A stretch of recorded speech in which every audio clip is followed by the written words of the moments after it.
Welcome back. It's 8:13. The race to fill the U.S. Senate seat vacated by Bob Menendez is gaining national attention.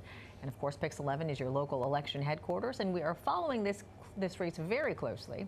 Hotel developer Curtis Bashaw is looking to win over moderate voters to beat out three-term Congressman Andy Kim for the seat. So we spoke to the Republican candidate in the previous hour. Now we are turning our attention to the Democratic Senate candidate, and that is Congressman Andy Kim, who is joining us this morning. So great to have you back in the studio. Thanks for being here. Congressman, let's begin. We're just a few weeks away from actual election day. Early voting begins next Friday, right? So you're in the final race to the finish line here. How are you feeling when you look at the numbers, and there is a big chunk of undecided right now? How are you feeling? Well, look, I'll say I'm really humbled to be even in this position. You know, I'm a son of immigrants, a public school kid that has a shot at being the next United States Senator from my home state.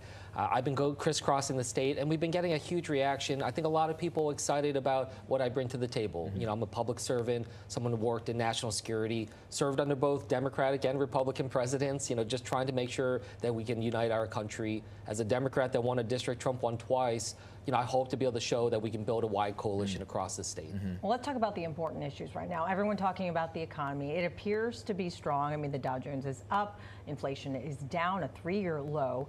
The Fed introduced a 0.5 percentage point rate cut. So it appears to be strong, but still people in New Jersey are like, not so happy about it. How can you convince them that what you're doing right now in Congress is working, and what you might change? Well, look, you know, our economy, the thing that we are looking at is the fact that it's not working for everybody. You know, there are a lot of people in New Jersey, frankly, around this country that are really struggling right now. You know, when I hear from voters, they often say it feels like death from 1,000 cuts. You know, housing cuts, food costs, you know, health care, public transit, and just what's left. You know, childcare is out of control right now. So, you know, what I've been trying to do and what I try to talk to the voters about is, you know, the work to try to relieve some of that pressure. You know, for instance, I passed legislation into law that lowers prescription drug costs, caps out-of-pocket costs for seniors on health care, caps insulin costs at $35. You know, other things like that we're trying to do on housing and food costs, just to try to give people some breathing space so they don't feel so much pressure.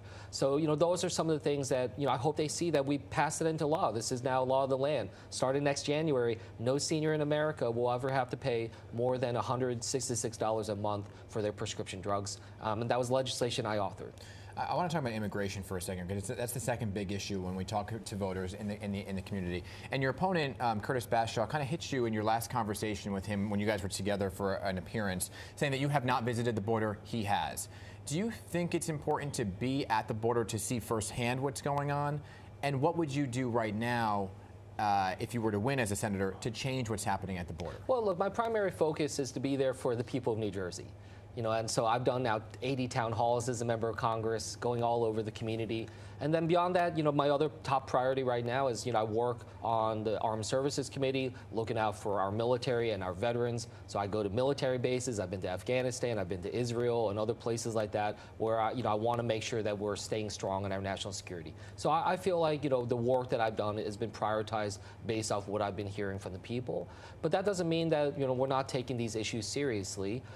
You know, I've worked hard. We passed bipartisan legislation that would increase border security resources, you know, to be able to make sure we have the kind of security. As someone who's worked in national security over my career, that's important to me. But we have to make sure we're pushing forward in a systematic way that also addresses, for instance, the huge backlog when it comes to judicial cases, you know, before our immigration courts. If we're not doing that, we're not actually addressing this in a fundamental way. And that's what I'm trying to get done. But you have not gone to the border. Top of the ticket, Vice President Kamala Harris did not go immediately. It took a while to go. Do you think that really is an issue? Well, it's certainly, look, immigration is definitely an issue, and border security is an issue. Should she have gone earlier? Oh, look, you know, those are her decisions that she makes. And I think for us, you know, it's about the prioritization of what we have before us. And like I said, for me in Congress, you know, I've been trying to put forward and prioritize New Jersey. I want to talk about abortion right now and where you stand. I know we talked about this before on codifying Roe v. Wade again. I know it's law of the land in New Jersey, but if it came to a wider vote, how you would stand. And also why you believe, when your opponent says he is pro-choice, why you don't believe he is. Well, I'll start with that. First and foremost, I mean, my opponent is someone who says he's pro-choice, but he supports the Dobbs decision from the Supreme Court that overturned Roe v. Wade. And essentially on page 1 of the Dobbs decision, it says that the Constitution does not confer a right to abortion. And I just fundamentally disagree with that. I think that the Constitution talks about our own personal freedoms, our ability to make decisions, and I think that those decisions are about our own bodies, our own health. So, you know, I just think that if you are supportive of the Dobbs decision, that now has created a situation where we have over a dozen states around America that have total bans. You know, 10 of those states for rape, 6 of those states have no exception for life of the mother. I don't see how those people in those states have a choice. And Mr. Bashaw supports the Dobbs decision that created this situation right now. So that's what I think is different.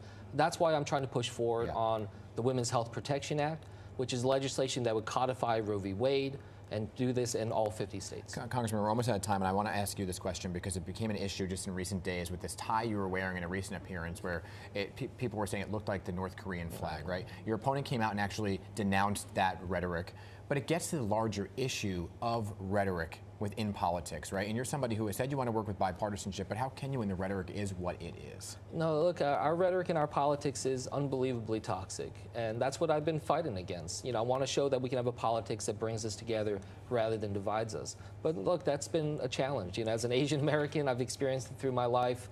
You know, my kids, 7 and 9 years old, they've experienced discrimination, racism. And, you know, I just want us to be able to show, like, I am as American as anybody else. I get it. You know, I'll be the first Korean American ever in the Senate if elected. I'll be the first Asian American from the East Coast in the U.S. Senate. But again, my story is not just a Korean American story or an Asian American story. It is fundamentally an American story. You know, I've served this country my whole career. I don't want people questioning my allegiance and trying to spread that kind of accusation. And so I'm appreciative that others have stood up, you know, against those false accusations. All right, Congressman Andy Kim, thanks for your time this morning. Thanks so much. Appreciate it.